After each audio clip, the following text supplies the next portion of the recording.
President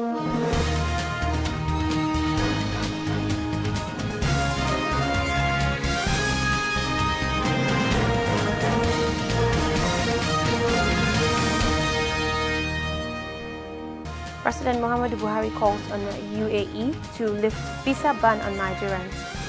African Union Commission to send 19-member observer team for Nigeria's election. CBN to sanction POS operators over high charges.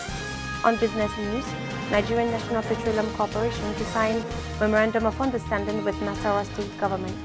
On international scene, Biden secures 100th as George blunting Trump's impact on bench. And on sports update, anxiety grips Arsenal fans ahead of crucial City clash. Hello dear, welcome to Standard Voice Television Newsroom. I'm Uncle Mohammed.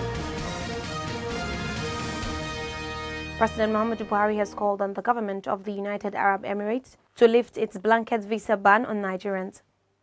The president canvassed the position during a telephone conversation with the president of the United Arab Emirates, Sheikh Mohammed bin Zayed Al Nahyan, who doubles as the emir of the Abu Dhabi. For more on the story, Sumayya Dosara has the details.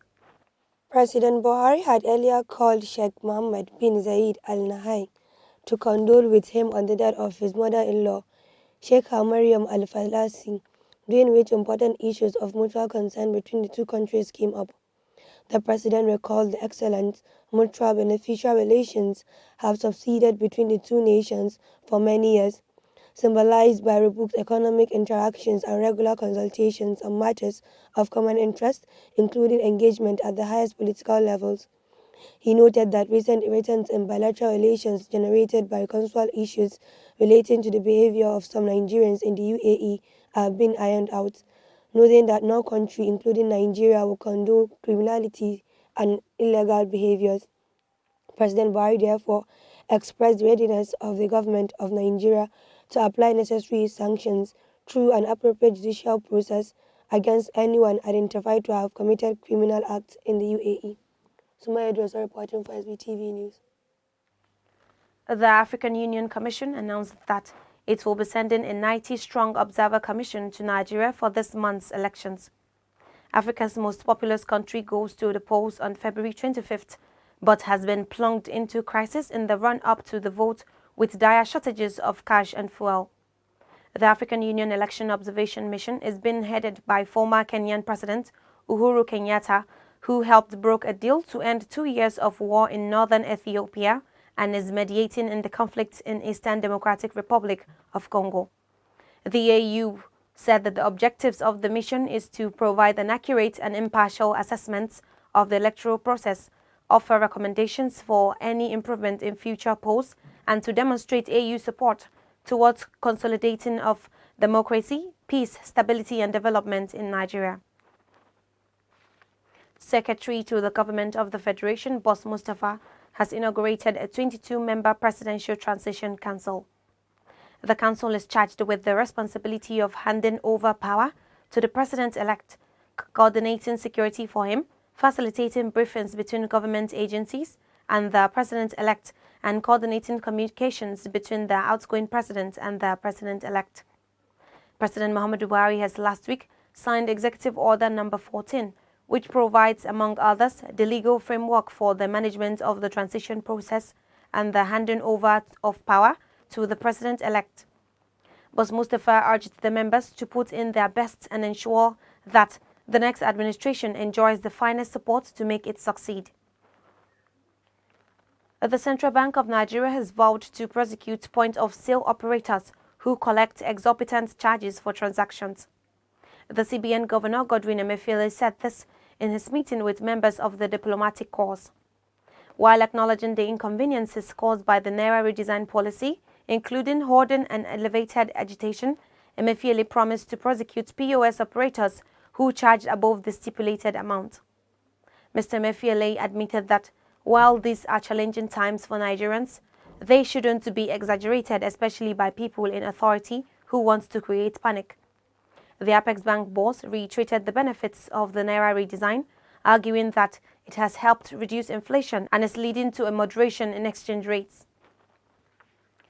The Senate has ordered 2 civil society organizations to tender an apology to President Muhammadu Buhari for writing what it termed frivolous petitions against two of the persons the President nominated to be members of the Code of Conduct Bureau. The Senate ordered the CSOs, Save the Soul Transparency and Eagle Eyes International Foundation, to tender the apology and publish it in a national newspaper within 7 days. Otherwise, their registration would be revoked. Chairman of the Senate Committee on Ethics, Privileges and Public Petitions, Senator Ayo Akinyelure gave the orders during the screening of the 5 nominees. For more on the story, Jamila Ibrahim reports. Murtala Kankia of Katsina State was nominated to represent the Northwest, Zifania Bulus of Nasarawa to represent the North Central, and Farouk Umar of Yobe State to represent the Northeast. Others are Abdusalam Olawale from Ondo State, who is nominated to represent the Southwest, and Professor Juweri Badamasi from Kogi State to represent the North Central. The Foundation's Chief Research Officer, Dr. George Davidson, had petitioned the Senate requesting that Murtala Kankia and Zifania Ishaku Bulus be disqualified. The petitioner claimed that the President nominated the two people despite the fact that they were not constitutionally qualified to hold the offices they were nominated for. Jamila Ibrahim Dusa, reporter for Standard Voice Television. The federal government, in partnership with Harvest Plus, a global agricultural firm, unveiled the fourth national biofortification recipe document put together to help mitigate malnutrition across the country. Harvest Plus leads a global movement that aims to rapidly scale up production and consumption of biofortified staple crops and foods made with them. Speaking at the unveiling of the recipe in Abuja, the Minister of Agriculture and Rural Development, Mahmoud Abubakar, said the document would provide adequate information for household food diversification, dietary diversity, and healthy eating. Mr. Mahmoud said the commercialization efforts of biofortified food crops program by the government had paid off, as most of the food items had been tested and certified to be highly nutritious and would serve as tool to addressing the micronutrient needs of Nigerians. The Supreme Court of Nigeria has adjourned the case of the Naira swap policy of the Central Bank of Nigeria till Wednesday, February 22nd, for hearing of the consolidated suits by 10 states. The Apex Court, which heard the case on Wednesday, was filled to capacity with a retinue of senior advocates of Nigeria, other lawyers, and the governors of Kaduna and Kogi states, Nasir El-Rufai and Yahaya Bello, respectively. Zainab Abdulwasiu has more on the report. At the last hearing, the court had temporarily bound the implementation of the February 10th deadline of the CBN from making the old 200 naira, 500 naira, and 1,000 naira notes legal tender. The Zamfara, Kogi, and Kaduna states had instituted the suit against the federal government and the CBN. Other states, namely Niger, Kano, Ondo, Ekiti, had also applied to be joined in the suit against the CBN and the federal government. Lagos State, through its Attorney General Moyosore Onigbanjo, also applied, seeking to be joined in the suit. Zainab Abdulwasiu reporting for Standard Voice Television.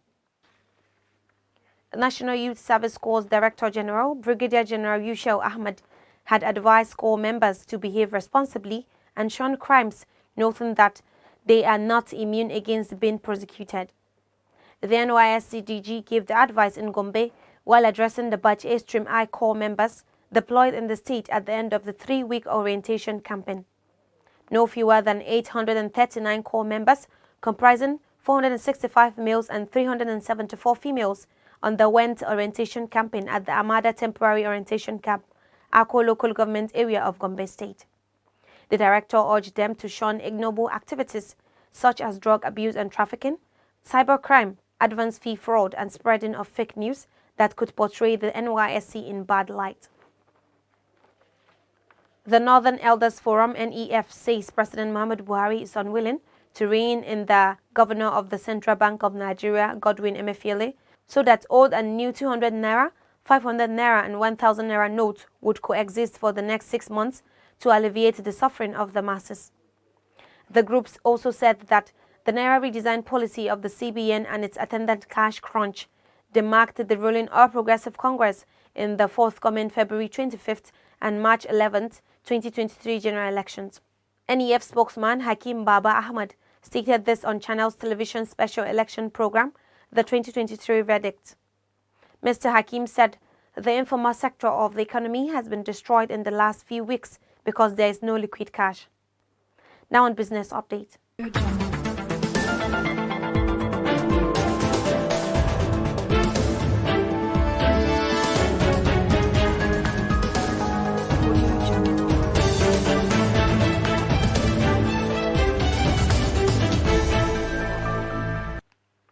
The Nigerian National Petroleum Corporation Limited will sign a memorandum of understanding with the Nasarawa state government, signaling the commencement of oil drilling in Kenya. This is just as preliminary findings revealed that another oil discovery in Obi local government area, specifically in Agwatashi and Asekio. The state governor, Engineer Abdullahi Sule, disclosed this while speaking during an interactive session with APC stakeholders in Obi. According to the governor, all is now set for the signing of the Memorandum of Understanding with NNPC, which will pave way for the drilling of the first oil well in Kenya. Engineer Sule said his administration will not relent until Nasarawa state begins to enjoy the derivation as an oil-producing state. Now on international scene.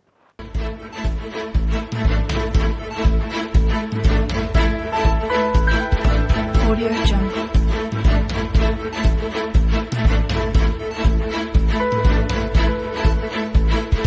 Audio Jungle.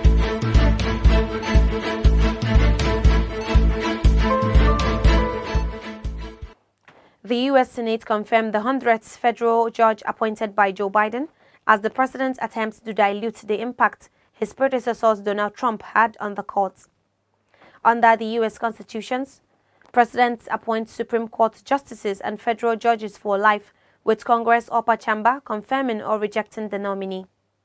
In theory, judges are politically impartial, but their previous decisions and the president who appointed them generally shed some light on their beliefs and leanings.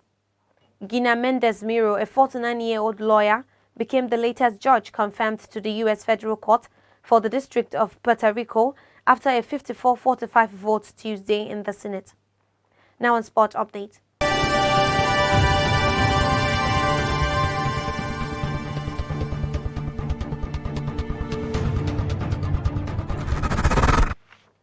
Anxiety has gripped a host of Nigerian Arsenal fans as the current league leaders welcome champions Manchester City to the Emirates Stadium for a Premier League title showdown in a mouth-watering top-of-the-table contest on Wednesday. The Gunners are seeking to avoid a third successive league game without a victory, while the citizens could knock the North Londoners off their perch at the summit. While hopes of lifting their first Premier League title for nearly 2 decades remain firmly in sight, Arsenal have experienced somewhat of a blip in recent weeks, with a slender 1-0 defeat at the Everton followed by a 1-1 draw at home to Brentford on Saturday. That's all we have on news update for today, but before we go, a recap of the major headlines. President MUHAMMADU BUHARI calls on the UAE to lift visa ban on Nigerians. African Union Commission to send a 19-member observer team for Nigeria's election. CBN to sanction POS operators over high charges. On business news, Nigerian National Petroleum Corporation to sign Memorandum of Understanding with Nasarawa state government. On international scene, Biden secures 100th as George blunting Trump's impact on bench. And on sports update, anxiety grips Arsenal fans ahead of crucial City clash. That's all we have on news update for today. Thanks for watching. I'm Mohammed. Have a nice day.